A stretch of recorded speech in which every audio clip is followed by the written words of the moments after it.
এই আইপিএলে highest scorer 1 নম্বরে যার নাম, তার নাম শুনলে অবশ্যই তোমরা অবাক হতে চলেছ।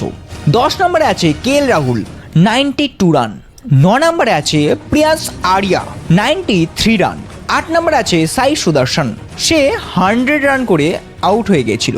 7 নম্বরে আছে চেন্নাই সুপার কিংসের top order batsman Sanju Samsung, 101 run. Rank 6 আছে তিলক বর্মা, 101 রান। 5 নম্বরে আছে বৈভব সূর্যবংশী, 103 রান। 4 নম্বরে আছে কুইন্টন ডিকক, তার রান 112। 3 নম্বরে আছে সিএসকের আবার সেই ব্যাটসম্যান যার নাম সঞ্জু স্যামসং, সে 115 রান করেছিল মুম্বাইয়ের বিরুদ্ধে। নাম্বার 2তে আছে অভিষেক শর্মা, 135 রান।